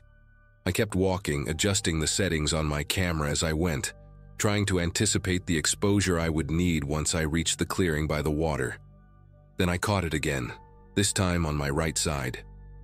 A shape, distinctly human, sliding behind a wide oak trunk about 30 feet from the path. My brain did that thing where it tries to rationalize what the eyes are reporting, suggesting maybe it was just another photographer looking for a good angle, or someone relieving themselves in the bushes. But something in my chest tightened, a primal alarm that had nothing to do with logic. I picked up my pace slightly, not wanting to seem paranoid, but also not wanting to ignore what my gut was screaming. The path curved ahead, and I told myself that once I rounded that bend, I would be closer to the lake where there would certainly be other people enjoying the sunset. When I made it around the curve, I stopped pretending everything was normal. There were 3 of them now, 3 distinct silhouettes positioned in a loose triangle formation, 2 behind me and 1 ahead, all of them partially obscured by trees but clearly tracking my movement. Every time I took a step, they took a step. When I paused, they paused. It was coordinated in a way that made my throat go dry because coordination meant planning, and planning meant intent. The one ahead of me was the largest, a broad-shouldered figure wearing a dark hoodie pulled up despite the mild temperature. I could not make out his face in the fading light, just the shape of him blocking the path like a toll collector waiting for payment. My mind raced through options. Call 911, but by the time anyone arrived, it would be too late. Scream for help, but the nearest visible person was probably a quarter mile behind me. Run, but run where? The 2 behind me had already started closing the gap, their footsteps crunching on dry leaves with a deliberate, unhurried rhythm. They knew exactly what they were doing. They had done this before. I made the decision to turn back, figuring my chances were better, trying to push past 2 of them rather than walking straight into the big one waiting ahead. But the moment I pivoted on my heel, the guy in front moved with surprising speed, closing the distance between us in seconds and stepping directly onto the path behind me. Now all 3 were on the same side, forming a wall between me and the way I had come. Up close, I could see more details. The leader was maybe mid-20s with a thin scar running through his left eyebrow and eyes that looked through me like I was already just a wallet and a watch. The 2 flanking him were younger, teenagers probably, one of them fidgeting with something in his jacket pocket in a way that made me very aware of how soft and vulnerable the human body really is. Nobody said anything for a long moment. We just stood there in the dimming light, the silence broken only by distant traffic and the rustle of leaves overhead. Then the scarred one spoke, his voice flat and businesslike, almost bored. "Empty your pockets. Phone, wallet, watch, camera. Put it all on the ground and walk away. Do that, and this stays easy." My hands moved toward my pockets on instinct, survival mode kicking in, but something made me hesitate when my fingers touched my camera strap. That Nikon was not just a piece of equipment. I had saved for 2 years to buy it, skipping lunches and picking up freelance gigs on weekends, and it held 3 months of work that I had not backed up yet. A stupid thing to care about when 3 strangers are circling you in a darkening park, but the brain does not always prioritize correctly under pressure. I pulled out my wallet and tossed it on the ground, hoping that would be enough. "Take it," I said, hearing the tremor in my own voice. "There is about $60 in there. Take the cards too. I will not cancel them for an hour. Just let me keep the camera." The scarred one did not even look at the wallet on the ground. He kept his eyes locked on mine, and I watched his expression shift from boredom to something harder, something that enjoyed being challenged. "That was not a negotiation," he said. One of the younger ones moved behind me, and before I could react, I felt a hard shove between my shoulder blades that sent me stumbling forward onto my knees, gravel biting into my palms as I caught myself. The camera swung forward and hit the ground with a sickening crack, and I heard one of them laugh, a short, ugly sound that had no humor in it. Before I could get up, hands grabbed the back of my jacket collar and started dragging me off the path, toward the denser tree line where the shadows had already pooled into something close to night. My heels scraped against the dirt as I tried to find traction, tried to plant my feet and resist. But whoever had me was strong and determined. "No one walks back here after sundown," the scarred one said from somewhere behind me, his voice carrying that same flat tone like he was reciting a fact rather than making a threat. "You should have known that." I understood then what was happening. They were not just robbing me, they were relocating me to somewhere more private, somewhere the transaction could take longer, somewhere screaming would not matter.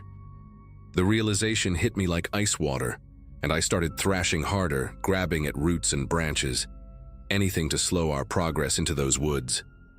My mind kept flashing to news stories I had skimmed past without really reading. Stories about bodies found in parks, about joggers discovering things they wished they had not discovered. I managed to hook my arm around a small tree trunk, stopping our movement for a few seconds while I screamed for help at the top of my lungs. The sound came out ragged and desperate. Not the commanding shout I had imagined, but a raw animal noise that barely felt like it came from me. One of the teenagers kicked at my arm, trying to break my grip, while the other one grabbed my camera strap and yanked it over my head so hard it burned the back of my neck. "Shut up," the scarred one hissed, and for the first time I heard something other than boredom in his voice. Urgency, maybe even nervousness. That tiny crack in his composure gave me a sliver of hope, because it meant he was worried about being heard, which meant there might be someone close enough to hear. I screamed again, louder this time, putting everything I had into it, and I felt the grip on my collar loosen slightly. The 3 of them exchanged quick glances, some silent communication passing between them, and I could tell they were recalculating, weighing risk against reward. For a moment, everything hung suspended, me on the ground clutching that tree, them standing over me breathing hard, the darkness pressing in from all sides like it was waiting to see what would happen next. Then I heard it. Footsteps, rapid and rhythmic, the unmistakable cadence of someone running. The sound was coming from the direction of the main path, getting louder with each second, and I have never in my life been so grateful for the existence of joggers who refuse to quit before sunset. The scarred one heard it too, and his head snapped toward the sound like a deer catching a scent. He muttered something I could not make out, and suddenly the hands released my collar, and the weight pressing down on me lifted. I did not see them go. I was too busy gasping for air and trying to untangle myself from the roots I had been gripping. But I heard the rustle of brush and the snap of branches as they melted back into the woods with the same eerie coordination they had shown when surrounding me. By the time the jogger rounded the bend, a woman in her 40s with a reflective vest and earbuds dangling around her neck, I was sitting upright against the tree trunk, covered in dirt and leaves, my wallet still lying on the path a few feet away. She slowed down when she saw me, confusion crossing her face, and asked if I was okay. I wanted to laugh at the question, but what came out was closer to a sob. Her name was Christine, and she stayed with me while I called 911, even though I could tell she had somewhere else to be. My fingers kept fumbling with the phone, hitting wrong numbers, and she finally took it from me and dialed herself, speaking to the dispatcher in a calm, clear voice that made me feel like maybe the world had not completely fallen apart. The police arrived within 15 minutes, 2 officers in a squad car, who walked me back to the path and took my statement while shining flashlights into the trees like they expected the attackers to still be hiding there. I described everything I could remember: the scar through the eyebrow, the dark hoodies, the way they moved in formation, the phrase about no one walking back here after sundown. One of the officers, a stocky guy with a gray mustache and tired eyes, nodded along like he was hearing a song he already knew by heart. "We have had 6 reports like this in the past 2 months, he told me, clicking his pen against his notepad. Same area, same tactics. They wait for someone alone, surround them, try to pull them deeper into the woods where there are no witnesses. You got lucky tonight." Lucky. I turned the word over in my mind, trying to make it fit with the scrapes on my palms and the bruise forming on my neck where the camera strap had burned me. They never caught the guys who attacked me. I went to the precinct the next day to look at photos, spent 2 hours scrolling through faces on a computer screen until they all started blending together, but none of them matched the scar or the cold eyes I remembered. The officer with the gray mustache told me not to feel bad about it, that these groups were hard to pin down because they rotated members and changed locations before patterns could be established. He said it like it was just another fact of city life, like rats in the subway or tourists blocking the sidewalk. I got my wallet back. They had dropped it when they fled. But the camera was gone, along with everything on the memory card. 3 months of cityscapes and street portraits, including a series I had been planning to submit to a local gallery. I filed an insurance claim and bought a replacement body 6 weeks later, but I have not taken it to Central Park. I have not even walked through there on my way to somewhere else. My therapist says avoidance is a normal response to trauma, that eventually I will be able to reclaim those spaces, but I am not sure I want to. Some places just get ruined for you, and maybe that is okay. Maybe not every loss needs to be recovered. What stays with me most is not the fear, although that was real enough. It is the efficiency, the way they moved, the way they communicated without words, the way they knew exactly how to isolate someone and create a situation where all the power belonged to them. These were not desperate people making chaotic decisions. They were professionals running a system, and I just happened to walk into their territory at the wrong hour. I think about Christine sometimes, the jogger who saved me without even knowing she was doing it. I never got her last name or contact information, and the police did not seem interested in tracking her down as a witness, since she had not actually seen anything. She was just a woman finishing her evening run, completely unaware that her footsteps were the only thing standing between me and whatever those men had planned for the darker part of those woods. I hope she kept running that route. I hope her presence kept someone else safe on a night when the light faded a little too fast. And I hope, wherever those 3 are now, that they picked the wrong target eventually. Someone who fought back harder, or someone whose scream brought more than just a single jogger around that bend. Because I know they did not stop. People like that never stop until something stops them.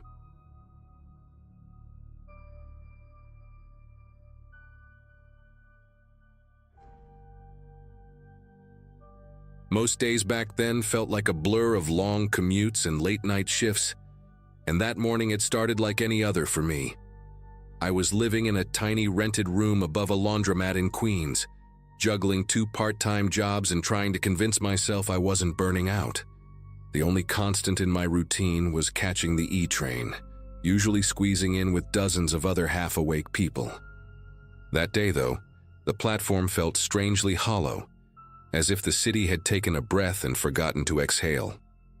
I remember glancing around and noticing the silence first, the kind that settles on your shoulders before you even realize something's wrong.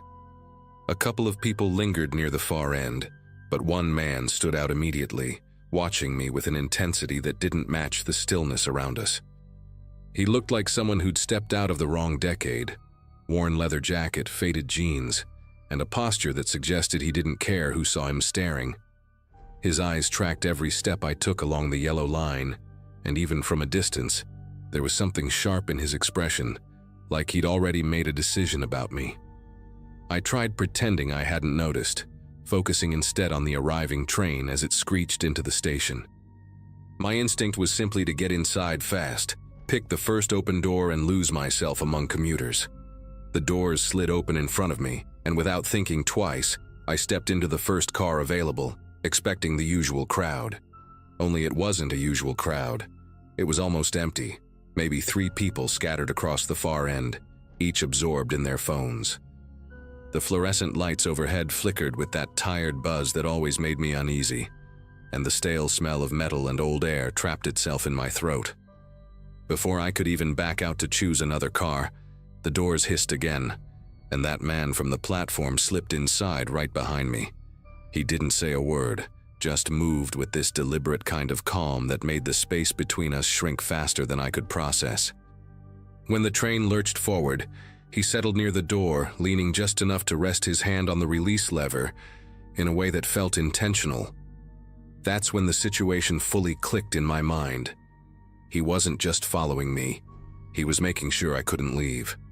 The car rattled through the tunnel, lights flashing across his face in short, cold bursts, and he shifted his jacket just slightly, enough for me to see the dark outline of a small handgun tucked beneath it. My throat tightened, but nothing came out. He leaned closer, voice low and steady, telling me I'd be getting off only when he said so, and only after handing over every single thing I carried. His tone wasn't frantic or loud. It was terrifying exactly because of how casual it sounded, like he'd rehearsed this with strangers 100 times before. I glanced toward the aisle, hoping for some impossible escape route, but the way he angled his body made it obvious he would react instantly if I tried anything. The train kept gaining speed, and every passing second stretched out in this slow, unbearable way. I tried to think logically, to keep my breathing steady, telling myself the next busy station would save me. But the man clearly knew the pattern of the ride better than I did. Each time the train began to decelerate, he shifted just enough to block the aisle with his leg, giving me a silent warning that felt louder than anything he could have said. The few passengers at the far end didn't even look up, completely unaware of how tightly fear had wrapped itself around my ribs. I kept my bag close, not out of defiance, but because I didn't know if handing it over too quickly would make things worse or trigger something unpredictable in him. What unsettled me most was how calm he seemed. His gaze drifted around the empty car as if he were bored, only snapping back to me with this razor focus whenever I shifted even an inch. There was a detail I still remember vividly, a thin silver ring on his right index finger, tarnished enough to show age but polished on one side, as though he rotated it often when he thought. He wasn't doing that now. Instead, his fingers tapped lightly on the release lever, a steady rhythm that made me feel like he was waiting for something. The tunnel light strobed across his face, giving him a hollow look, and the air between us felt heavier with every jolt of the tracks. When the train finally began slowing into a well-known transfer station, a flicker of hope sparked in me. I didn't plan anything elaborate. I just needed enough people outside those doors to create a moment he couldn't control. But he leaned forward before the train even stopped, angling his body to block the narrow path that led toward the exit. His voice stayed low, almost conversational, telling me not to even think about running. He didn't raise the gun fully, he didn't need to. Just the sight of the handle tucked beneath his jacket was enough to anchor me to the spot. My thoughts scrambled for any solution, any distraction.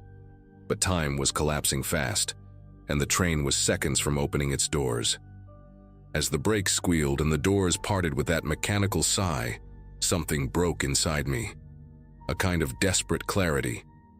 The second the gap was wide enough, I lunged forward, not with grace or strategy, but pure survival instinct. He reacted instantly, twisting his body to block me, but a couple of commuters standing just outside the door jumped back in shock when they saw me rushing toward them. Their surprise created a split second of confusion, and I slipped through that tiny space, shouting for help before my mind even caught up. People turned, startled, closing in around me, but the man didn't follow. He stayed in the car, sitting exactly where he'd been, his hand still on the lever, eyes fixed on me through the narrowing doors as they slid shut. The group of commuters around me kept asking what happened, but my attention stayed locked on the departing train as it rolled away with that man still staring in my direction. His expression never shifted, not even when the car disappeared into the darkness of the tunnel. Something about that steadiness sank deep into me, the sense that he hadn't run because he didn't need to. A couple of people led me toward the station booth, and the clerk immediately called transit police. I tried explaining everything in order, but the details kept tripping over each other. The officer who arrived listened carefully, scribbling into a small notepad and asking me to repeat anything that stood out. The only thing I could cling to was that tarnished silver ring, and the way he kept tapping the lever like it was second nature.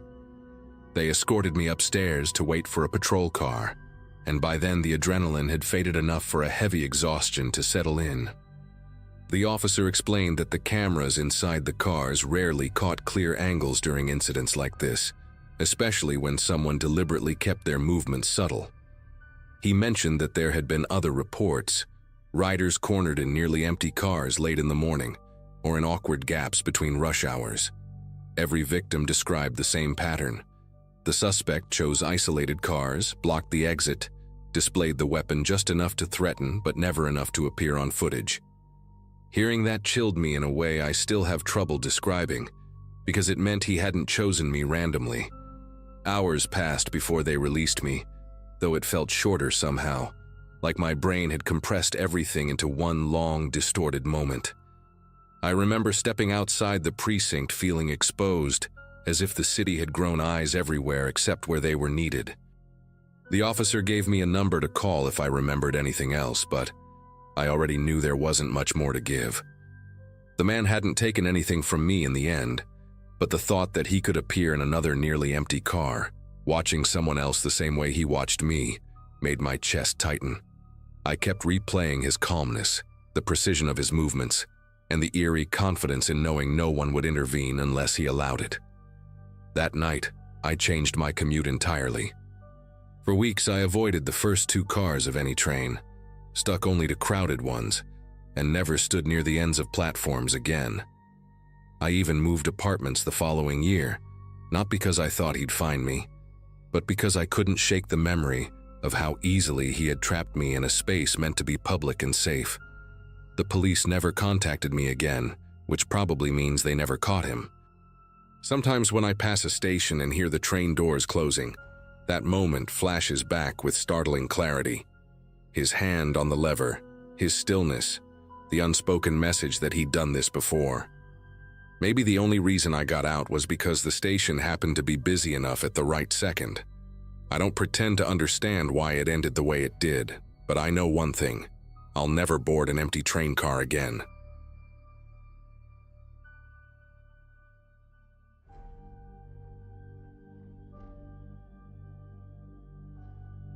The whole thing happened during a class trip to New York in early 2024, when our school brought a group of juniors to see a couple of museums and catch a Broadway show.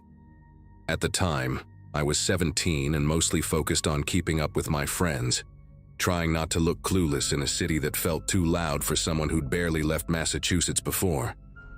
I shared a room with two classmates, Andrew and Melissa, and the three of us stuck together most of the trip, wandering through Midtown like we were pretending to be adults. The hotel we stayed at was one of those older budget places squeezed between taller buildings. with a lobby that smelled faintly like detergent and old carpet. Nothing seemed strange until that one afternoon, when we got separated from the rest of our group on the way back from the corner deli and realized none of our key cards worked. What happened next still sits in my memory like a bruise I can't explain to anyone who wasn't there. We figured maybe the front desk had reset something, so we headed toward the elevators, joking about how our classmates would roast us for getting locked out. When the elevator doors opened, a man in a red maintenance vest stepped out, carrying a crate of cleaning supplies and humming at a pitch that felt oddly deliberate, almost like he was trying to match the sound of the elevator fan. He didn't say anything to us, just raised his eyebrows and moved aside. We went up to our floor, but as soon as we stepped out, the hallway lights flickered in a slow, rhythmic way, like they were responding to movement we couldn't see. Every door on the floor, not just ours, showed the same red indicator: access denied. Andrew thought it was hilarious, so he started tapping his card faster, but nothing changed. Melissa pressed the call button for the elevator again, and when the doors reopened, the same maintenance guy stood inside, even though he'd clearly walked away minutes earlier. Andrew tried asking him what was going on, but the guy just tilted his head and pointed to a metal door at the end of the hall with a faded sticker that said, "Staff only." We had assumed it was locked, but when we walked closer, a gust of cold air seeped out from underneath, carrying a smell like dust mixed with something metallic. The door wasn't just unlocked, it stood slightly open, almost waiting for someone to nudge it. Melissa asked if this was the way back to the lobby, but the man didn't respond. He simply used his foot to keep the elevator door from closing while watching us with an expression so unreadable it felt rehearsed. We exchanged a silent agreement that anything was better than standing there with him, so we slipped through the service door, figuring it had to connect to the stairs. The hallway behind it looked nothing like the guest floors. The carpet gave way to concrete, and the walls were covered with handwritten notes taped above pipes, each marked with initials we didn't recognize. Fluorescent lights buzzed overhead in long, inconsistent hums, casting shadows that bent strangely around the exposed wiring. As we followed the narrow passage, we passed rusted carts stacked with torn linens and boxes labeled with dates that didn't match any schedule a hotel would ever need. The deeper we went, the more the air felt stale, like we were walking into a place meant to stay hidden. We kept going until the hallway opened into a storage area lit by a single bulb, where rows of plastic bins sat arranged in a grid. Inside them were wallets, IDs, and phones, dozens of them, spilling over like someone had swept entire nights of chaos into containers and abandoned them there. Melissa reached into one of the bins before either of us could stop her, picking up a driver's license with a cracked corner. The photo showed a woman who looked barely older than us, but the expiration date suggested she should have renewed it long before any of us were even in high school. Some of the wallets still had receipts tucked inside, stamped with dates from random cities across the country. Andrew found a phone with a dented frame and tapped the screen out of habit, even though it was dead. What struck me wasn't just the quantity, but the fact that every bin had a small laminated tag clipped to the front with handwritten letters: M3, B9, S4. None of it made sense. We whispered in circles trying to rationalize what we were seeing, until something clattered deeper in the room, not loud but intentional, like someone had nudged a metal tray to let us know we weren't alone. We moved toward the hallway again, sticking close together, but the path didn't look the same anymore. A sign that hadn't been there minutes earlier pointed toward a stairwell labeled "Basement Access," written in blocky stenciled paint. Even the air felt different, warmer now, carrying a faint bitter smell that reminded me of overheated electronics. Andrew kept glancing behind us, muttering about how the bins weren't just lost items. They looked organized, sorted even. When we pushed open the basement stairwell door, it let out a soft groan that echoed down the concrete steps. Light from above barely reached past the third step, leaving the bottom swallowed in a blurry darkness. Melissa insisted we go up, not down, but right as she said that, the sound of keys jingled somewhere below, followed by a slow scrape of something dragging across the floor. None of us agreed to run. We just ended up doing it at the same time.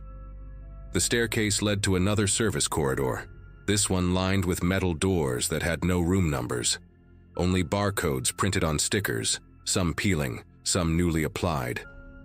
A small rolling table stood off to the side with an open notebook filled with lists of dates and initials, all written in the same heavy-handed block letters we'd seen on the bins.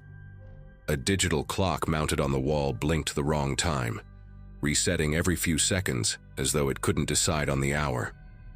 Before we could process any of it, a voice echoed from behind us, polite, measured, and close enough to make Melissa flinch backward. It was the maintenance guy, his tone calm, asking if we had gotten mixed up and needed help getting back to our floor. His presence there felt too convenient, too practiced, as if he knew exactly where we'd end up.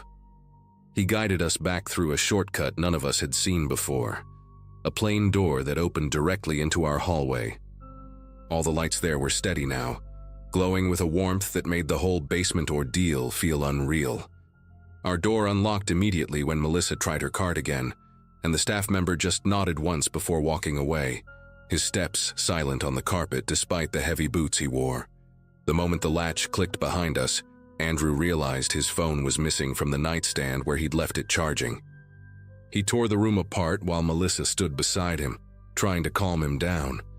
I checked the drawers, the bathroom, even under the beds, but his phone had vanished completely. We agreed to report it after dinner, assuming housekeeping had accidentally moved it. But none of us really believed that. About an hour later, while we were getting ready to head downstairs and meet the others, Andrew's missing phone somehow lit up on his nightstand, the same spot we had searched repeatedly. The battery showed only 3%, yet the screen turned on long enough to reveal a string of unread messages. The sender ID wasn't a number, it was blank, just an empty field. The first message said, "You shouldn't have gone down there." The second followed a few seconds later. "Stay on your floor tonight." Andrew tried unlocking the phone, but it powered off instantly, like whatever had turned it on had only allowed it to stay awake long enough to deliver the warning. None of us spoke for nearly a minute. The room felt strangely quiet, like the hallway outside had been muted. Melissa suggested we go straight to our teacher, but when we opened the door, a housekeeping cart blocked the hallway, positioned perfectly in front of our room, even though no one was nearby. We pushed the cart aside and hurried to the elevator, but every button we pressed redirected us to the lobby, even when we tried selecting higher floors. The moment the doors opened, we spotted the maintenance guy standing near the front desk, but now he wore a regular button-down shirt instead of the vest, as if he had changed roles in the short time since we'd last seen him. When he noticed us, he gave a quick nod to someone behind the counter, a gesture so small we almost missed it. Right then, Andrew's phone lit up again, still supposedly dead, displaying one final message: "Don't talk." He palmed the phone immediately, shielding it from view. We had no idea who was controlling it, but the timing was impossible to ignore. Whatever this was, it clearly involved more than one person. We spent the next hour pretending everything was normal, sitting through dinner with the group, making small talk, trying not to let our eyes drift toward any member of the hotel staff. Andrew kept his phone in his pocket, afraid even to glance at the screen. At one point, a bellhop passed behind us carrying a tray, and when I turned slightly, I noticed a key card tucked into his belt loop with the same barcode formatting we'd seen in the basement corridor. That small detail made my throat tighten. It wasn't just a theft ring. People in the hotel were tracking guests, sorting their belongings, and monitoring anyone who wandered into restricted spaces. Whatever they planned to do with those items, or with the owners of those items, we didn't stay long enough to find out. The next morning, our teacher announced we'd be switching hotels due to a reservation miscommunication, though none of us believed that excuse. Andrew powered on his phone for real this time, expecting more messages, but everything had been wiped. No warning texts, no call logs, not even his lock screen photo remained. Melissa tried asking the front desk about the lost and found policy before we left, but the clerk just smiled politely and said they didn't keep misplaced belongings for more than a day. We didn't argue. We grabbed our bags, boarded the bus, and didn't look back.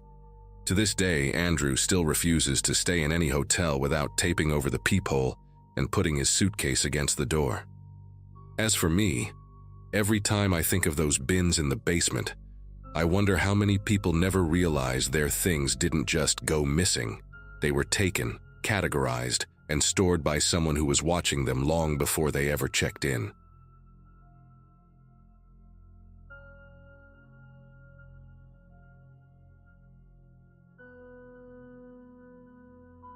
Some years back, during a stretch when work kept me bouncing between small towns in upstate New York, long drives became part of my routine. That particular afternoon had been quiet, the kind where the sky looks washed out and tired, and the highway hum becomes almost hypnotic. I remember feeling oddly alert, though, like the day had a sharp edge to it.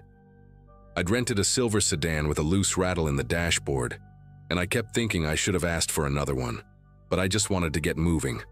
My plan was simple: reach a modest motel near a truck stop, sleep, then finish the drive the next morning. Nothing unusual. At least that's what I believed. Somewhere between Albany and Syracuse, traffic thinned until it was just me and a few scattered vehicles drifting in and out of view. That's when I noticed a car pulled onto the shoulder, a dark SUV with one headlight flickering like a dying pulse. Beside it, a man waved both arms in this frantic, jerky motion, like someone desperate to be seen. His jacket looked oversized, hanging off him in strange angles, and he kept glancing toward the tree line as if expecting someone to step out. It wasn't the usual, "Hey, I need help" vibe. It felt more calculated, like a scene arranged for whoever happened to pass by. Still, I slowed down, torn between instinct and caution. As I rolled closer, my gut tightened at the details. The SUV had plates covered in grime thick enough to hide any letters, and the man's face looked oddly shadowed even in daylight, like he'd chosen the angle deliberately. I eased back into the lane instead of stopping, telling myself I'd call for help once I was safely ahead. He changed his gesture the second I accelerated. Less of a wave, more of a signal. That shift made my neck prickle. I called 911 right away, giving the operator every detail I could. Her tone shifted instantly when I mentioned the SUV and the man's build. She told me there had been reports of a group staging fake breakdowns on that exact stretch of road, luring drivers into robberies. Her words hit harder than I expected, mostly because the situation had felt wrong in a way I hadn't been able to articulate. I stayed on the line until she assured me a patrol car had been dispatched. Then I tried to shake it off and continued toward the motel. But the drive wasn't peaceful anymore. Every car in the rear view felt too close. Every turnoff looked like a place someone might wait. By the time I reached the motel around dusk, I was drained. I checked in, parked under a buzzing security light, and tried convincing myself the worst part of the day was already behind me. I couldn't have been more mistaken. The room they gave me had one of those long windows that sat just above eye level, the kind meant to offer light but not much of a view. After dropping my bag on the sagging armchair, I tried to settle in, ordered takeout, turned on the TV, pretended the drive hadn't rattled me as much as it did. But every little noise outside felt amplified. Doors shutting in the parking lot sounded too sharp, and even the hum of a vending machine down the hall had this weird metallic rhythm to it. I kept replaying that moment on the highway, wondering if I should have stopped, wondering if he saw me dialing 911. I tried to push the thought aside, but it clung to me like static. When darkness settled in, the parking lot took on a different personality. From the corner of the curtain, I could see the glow of the street lamps staining everything a dull amber. Shadows stretched across the asphalt in long, warped lines. I remember thinking the place looked abandoned, even though I knew the lot was half full. I'd just taken my shoes off when a sound, soft, uncertain, tapped against the window. At first I thought it was the heater kicking on, or maybe branches brushing the glass. But then it came again, this gentle, deliberate tapping, spaced just far enough apart to feel intentional. My chest tightened as I approached the window, half expecting it to be nothing. Peeking out required lifting the curtain only a sliver. The cold air from the window frame brushed my face as I tried to adjust my eyes to the dim light outside. At first, I didn't see anything, just the reflection of the parking lot lights bouncing off my own shadow. But then a shape shifted, someone standing just beyond the glow of the nearest lamp. A person positioned at an angle where their face stayed hidden, like they'd practiced how to avoid the light. What hit me next wasn't recognition, it was the posture. The same crooked stance, the same stiff shoulders as the man waving on the highway. He hadn't stayed behind. He'd followed me. I stepped back from the window so fast I knocked into the armchair, sending my backpack tumbling to the floor. The tapping started again, slower this time, like he wanted me to know he wasn't leaving. A strange, heavy silence settled between each sound, stretching my nerves thinner with every second. I thought about calling 911 again, but part of me panicked at the idea that he might hear my voice. Instead, I grabbed my phone and typed out a message to the front desk, hands clumsy as I tried to keep quiet. I didn't know how he'd found me after I drove off, and the thought alone made the room feel too small to hide in. The front desk clerk responded quicker than I expected, saying he was sending someone from maintenance to take a look outside. That phrasing didn't give me much confidence, but it was better than sitting there doing nothing. While I waited, the tapping stopped, replaced by this faint crunching sound on the gravel beneath the window, like someone shifting their weight back and forth.